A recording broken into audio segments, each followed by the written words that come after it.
Hi everyone, so I am here with Gladys, and Gladys is part of Sonani Energy, and I've been working with Sonani Energy. And Gladys, how old are you? Don't mind I'm asking. 21 years old. 21. Okay, so you are a Gen Xer. Yes. No, you're not. No, You're I'm a a Gen Z. Gen Z. I'm a Gen Xer. Yes, you okay, are. so I'm 56 and I'm 21. 21. So there is a significant Huge gap difference. between us, right? I get asked the question by CEOs, etc. a lot. How do we work as Gen X and boomers with Gen Zs? So my question I asked you a little earlier is, Gen Z seem to come over as very entitled, wanting a salary really up here. What would your advice be to a CEO my age when they have to employ Gen Z people? Just help us understand you guys. My advice would be, the thing is, with our perspective is that you have room to learn, right? And it's very hard to perceive Gen X as someone who's willing to learn. So we impose it on you, we push it on you. Hence, it's hard for you to understand, and it seems more aggressive from our end, because what they taught us is that if you want a place in this world, you take it. So that's what we do. We take our place in this world and we leave no room for compromise, because what we watched our parents grow up and we saw that the only way you do it is by implementing it on the spot and setting your boundaries on the spot and setting a standard for yourself on the spot. That way you can achieve success and be heard. As a young woman especially, my mom always tells me this, that the only way you will receive respect is when you are educated. Because in this country, people get to places without hard work, without integrity, there's a lot of things that build up to people living certain lifestyles that as a young woman you cannot adhere to. Because how you achieve your success is the same way you need to maintain it.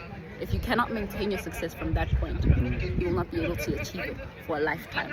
And that's how you also accumulate wealth in your family and in your lifeline.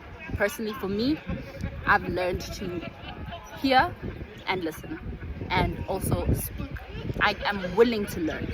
I am willing to learn. That is another thing. We are very willing to learn.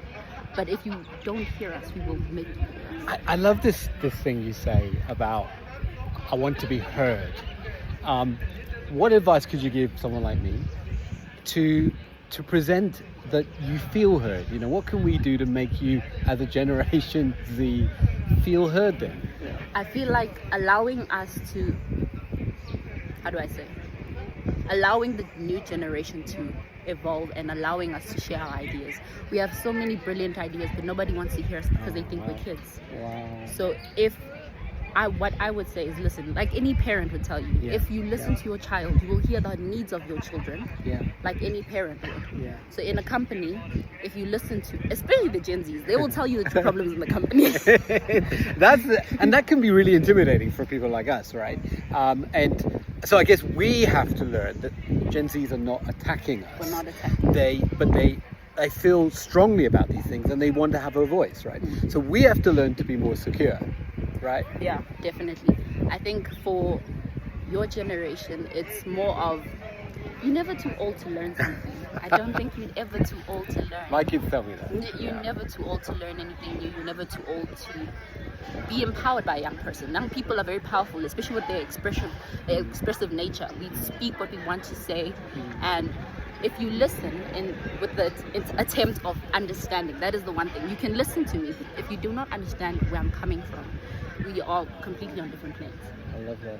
We are completely on different planes. So the minute you listen to understand me, then we can come to a conclusion, and you are able to also advise me as well on the vision that I have. I love That's how you empower a young person to create dreams, to be ambitious, to be optimistic. This is a very strong lady here. I like it. You said something about procrastination a minute ago. Yes. Do you remember what you said? Yes, Just to tell us that. I said, us as Gen Zs, we thrive in procrastination. We thrive as if it was a sport.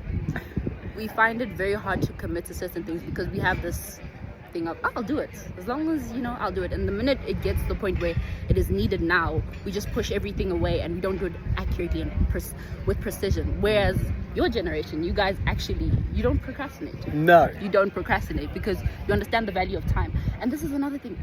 We do not respect time. Literally, we do not respect time. Do you hear this, Gen Z? Do you hear this? Dave once said, if you come to a meeting and you are late, I will ask you, what does respect mean to you? What does respect mean to you? Because that means you do not respect my time, and I cannot respect your time. I love that. Thank you. I'm going to put this on my group. And for all you Gen Xers out there, this was really, really good. And we need to listen more. We need not to be intimidated. But we also need to help this generation learn not to procrastinate so much and push forward. You were a star today. Thank you so much, Thank you Dave. very much. All right. Thank you so much.